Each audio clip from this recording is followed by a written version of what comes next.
चाहते हो कि आने वाले दिनों में दिल्ली की गद्दी पर राहुल गांधी प्रधानमंत्री बन के बैठे तो उसकी शुरुआत हरियाणा से करो, यहां से कांग्रेस की सरकार बनाओ।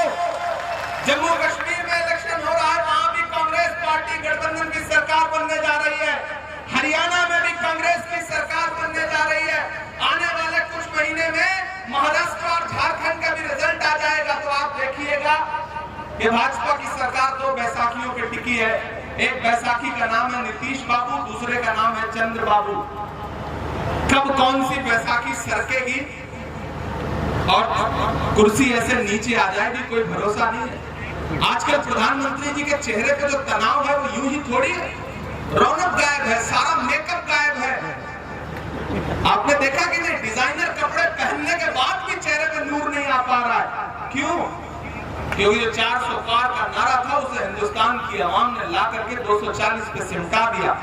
कहने के लिए नरेंद्र मोदी जी प्रधानमंत्री हैं, लेकिन पार्लियामेंट में सिक्का राहुल गांधी का चलता है।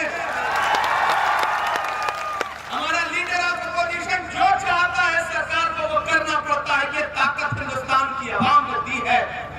मैंने कहा ना, भाजपा के झूठ के चक्कर में नहीं आना। वो पिछले दिनों प्रधानमंत्री साहब पार्लियामेंट में स्पीच कर रहे थे, सामने खड़े होकर बोले, बताओ कांग्रेस वालों तुमने 70 साल में क्या बनाया। इधर से मैं खड़ा हो गया, मैंने सोचा मैं बताऊं, पीछे दीपेंद्र हुड्डा भाई बैठे थे, बोले इमरान भाई मत बताओ, जो बताओगे ये उसको भी बेच देंगे, इनका काम सिर्फ बेचने का है, इनको मत बताओ। और ये जो भाजपा वाले आकर के 70 साल का हिसाब पूछते हैं, मैं तो फिरोजपुर झिरका के बड़कली चौक पे खड़ा होकर कहना चाहता हूं कि अरे भाजपाइयों, आप हमसे 70 साल का हिसाब पूछते हो, आप अपने गिरेबान में झांको। जो भारतीय जनता पार्टी की सरकार अपना चलाया हुआ 2000 का नोट 7 साल नहीं चला सकी, वो हमसे 70 साल का हिसाब मांगती है। वो सारे नारे झूठे थे, याद है वो नारा भाइयों बहनों, याद है वो नारा, खजाने की चाबी मेरे हाथ में सौंप दो, मैं देश नहीं लुटने दूंगा, याद है वो नारा, चौकीदारी करूंगा। अब तो मैं पार्लियामेंट में भी खड़ा होकर उनसे सवाल पूछता हूं कि कहां सोया है चौकीदार, कहां सोया है चौकीदार। मुझे लगना चाहिए कि मैं उसी फिरोजपुर झिरका में, उसी बड़कली चौक पर खड़ा हूं जहां पिछली बार आया था। वही जोश, वही जज्बा है कि कहां सोया है चौकीदार, कहां सोया है चौकीदार।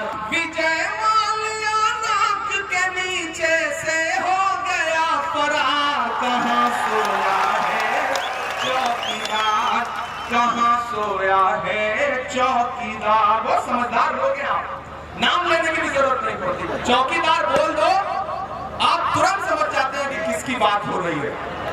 अच्छा, जब भी चौकीदार की बात होती है तो जो गुजरात से मेहमान आए हैं उनकी आंखों में एक अलग तरह की चमक आती है, क्योंकि वो ज्यादा करीब से चौकीदार को जानते हैं कि कहां सोया है चौकीदार, कहां सोया है चौकीदार। अगली जो लाइन आने जा रही है ना, उसका शोर दिल्ली तक जाना चाहिए कि कहां सोया है चौकीदार, कहां सोया है चौकीदार।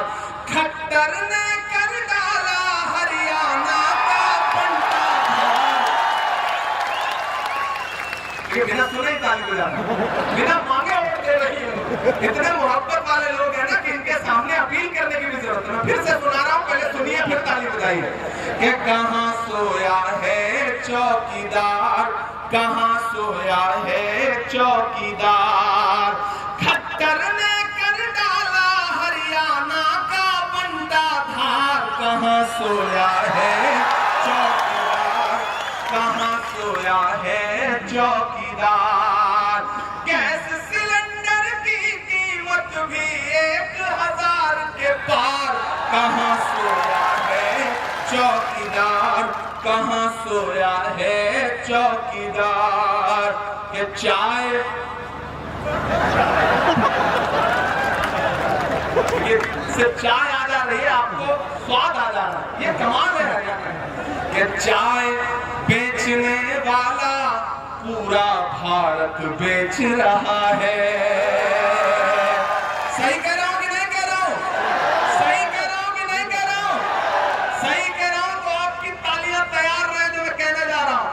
कि चाय बेचने वाला पूरा भारत बेच रहा है, इसी काम में हासिल उसे महारत बेच रहा है। कि रेल बिक गई, तेल बिक गया, बिका हवाई अड्डा। अगली लाइन पे बजा दी, एडवांस पेमेंट चल रहा है, ये मोहब्बत है आपकी, सलाम करता हूं। अगली जो लाइन आने जा रही है ना, उस पर एक नाम आएगा, वो नाम सुन के आपके दिल में गुदगुदी पैदा होगी, तो उसे तालियों में बदल के उसे दिल्ली तक पहुंचा देना। कि रेल बिक गई, तेल बिक गया, बिका हवाई अड्डा। तैयार है ना?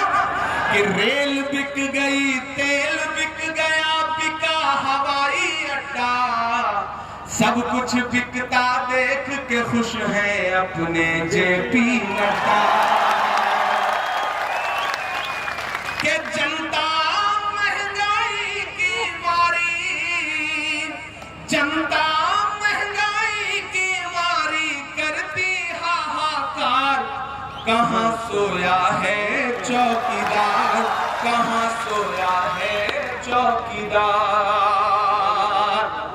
फिरोजपुर झिरका वालों, ये इलेक्शन मोहम्मद खान से मोहब्बत दिखाने का इलेक्शन तो है ही, लेकिन ये इलेक्शन इस बात का भी इलेक्शन है कि अपनी आंखों में वो मंजर रखो कि जब भाजपा की सरकार 10 साल पहले आई थी तो उसने क्या क्या वायदे किए थे। लेकिन इसी सिंधु बॉर्डर पे, हरियाणा और दिल्ली के बॉर्डर पे बैठे हुए 700 किसान, उनके सरों पे भाजपाई पुलिस की बरसती हुई लाठियां आप सबकी जहन में है। उसे याद रखो, कीमत तो बहुत बढ़ गई शहरों में धान की, लेकिन विदा न हो सकी बेटी किसान की। मौका मिला तो लोगों ने कुर्सी के वास्ते तस्वीर ही बिगाड़ दी हिंदुस्तान की। ये इलेक्शन उन किसानों पर बरसी हुई लाठियों के बदला लेने का इलेक्शन है। ये इलेक्शन हरियाणा के उन नौजवानों के अरमानों के टूटने के बदला लेने का इलेक्शन है कि जब यहाँ का जवान रात के सुबह के 4 बजे उठ करके सेना में भर्ती होने के सपने सजा करके मेडिकल की तैयारी करता था, लेकिन भाजपा की सरकार ने अग्निवीर ला करके हरियाणा के नौजवानों के सपनों को चकनाचूर करने का काम किया है। इस बात का बदला लेने का इलेक्शन है। प्रधानमंत्री जी नारा देते हैं बेटी बचाओ बेटी पढ़ाओ, लेकिन याद रखो हरियाणा वालों कि ये नारा देने वाली भाजपा पार्लियामेंट से महज 500 मीटर की दूरी पर जंतर मंतर है। जब हरियाणा की बेटियां, ओलंपिक लाने वाली बेटियां, हरियाणा का सम्मान बढ़ाने वाली बेटियां अपना हक मांगने के लिए जंतर मंतर पर बैठी, तो बेटी बचाओ बेटी पढ़ाओ का नारा लगाने वाली भाजपा सरकार ने, पुलिस ने उन्हें जंतर मंतर पर घसीटने का काम किया। प्रधानमंत्री जी ने लाल किले की प्राचीर से नारा दिया, भाषण दिया कि हमें बेटियों के उत्थान के लिए, महिलाओं के उत्थान के लिए बात करनी है। और जिस दिन 15 अगस्त को वो लाल किले की प्राचीर से भाषण दे रहे थे, उसके महज 2.5 घंटे बाद उनके गृह राज्य गुजरात में बिल्किस के दोषी जेल से छोड़ करके माला पहना के सम्मानित किए जा रहे थे। ये है भाजपा के बेटी बचाओ बेटी पढ़ाओ नारे का सच।